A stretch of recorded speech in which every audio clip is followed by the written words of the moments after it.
Hey y'all, it's Hunting. Well, we ain't been having too much luck in the turkey woods, so thought I would take just a few minutes and show you my new little fun turkey gun that I picked up. For a long time now, I've wanted a 20 gauge. I've wanted to get into something lighter and more compact than the old 870 Super Mag that I've used for years and years and years. And when I started turkey hunting, I was told, hey, to kill a turkey, you gotta use a 3.5 inch 12 gauge Magnum.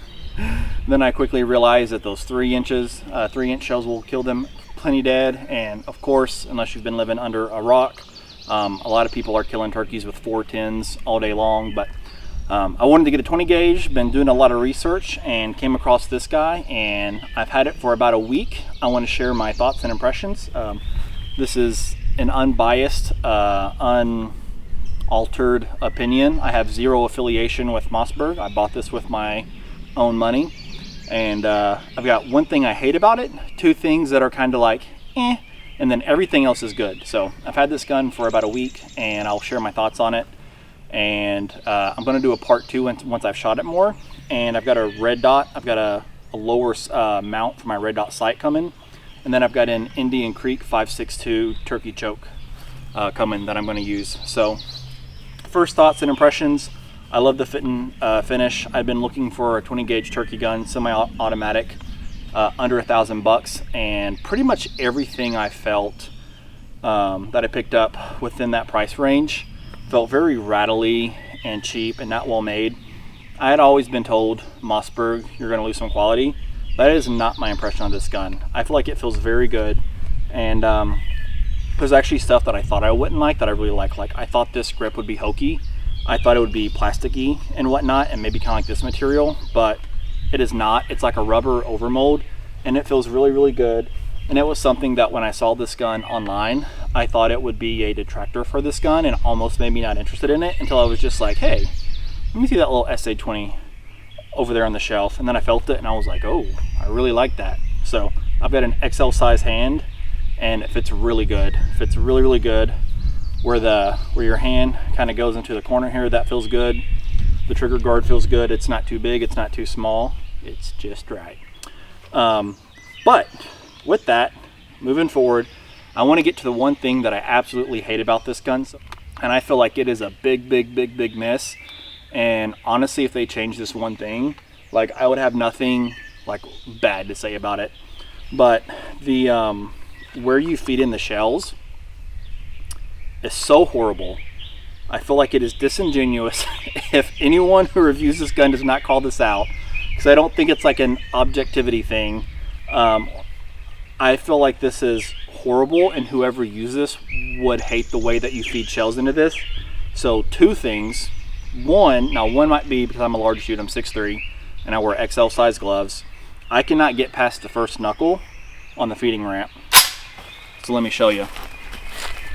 On the feeding ramp, cannot get past the first knuckle going in, and the shells go in like really high up. The angle of it is not ideal.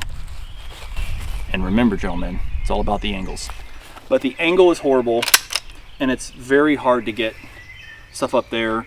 If you're wearing a glove, it's going to get pinched. If you have a very large hand, I even think if you had a large size hand, it would probably get pinched as well.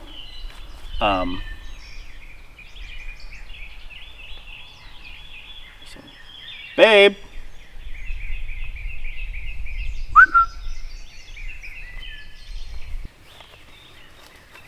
Alright, y'all, I'm back. My wife came by. She doesn't judge me too much for filming videos in the woods like a crazy person. She knew I was crazy when she married me. Anyways, alright, so this where you load is horrible. I hate it. I think one thing they could do that would maybe fix this or help it, if they ever came out with a V2 of this gun, Mossberg, please. I'm not a shotgun expert, and maybe I'm missing on this gun, but I don't see it. My understanding is some guns have a thing that you can push, and when you run the bolt back, so like you can push a button, run this back, and it won't pick up another shell. This gun needs that. Like, if you were to, for whatever reason, be like, nah, we're going to keep the angle and the size of this port the same.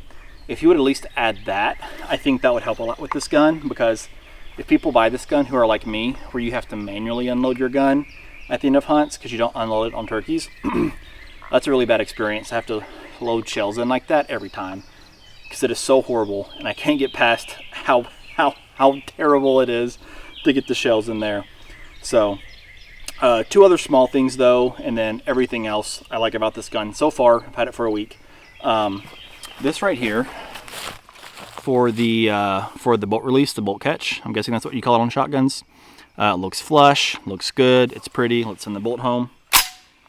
And then it's like leaned forward. So I don't know, maybe this can help it focus. I don't know if that's how every shotgun is, but I'm OCD. And the fact that it's just a little cockeyed, I'm like, is that like a quality control thing? Is that how all shotguns are? I don't know. So the third thing that I've noticed that I don't like about this gun, and this is something that's going to be a moot point here in about a week, is these gimmicky ghost ring sights. I have shot 5, 6 different loads through it, and I have not found one that shoots point of aim, point of impact with these ghost ring sights. You could probably move it just a little bit left and right, but I do not see a way to raise this up and down. The closest load I have at 20 yards shoots like 6 inches high. It's a 3-inch pheasant load, and so to me these are useless. Now your mileage may vary. If you picked up a model and whatever choke you're running and whatever load you're shooting, if you shot it and wanted to run irons, just these things, and it hit point of aim, point of impact, then you're good, and that's a moot point. But for the choke I have in there right now, which is the stock choke, and the 5 or 6 different loads I've shot, so a lot of them are game loads. I've tried some pheasant loads, and I've tried two of the most popular turkey loads. None of them shoot point of aim, point of impact with this little ghost ring sight.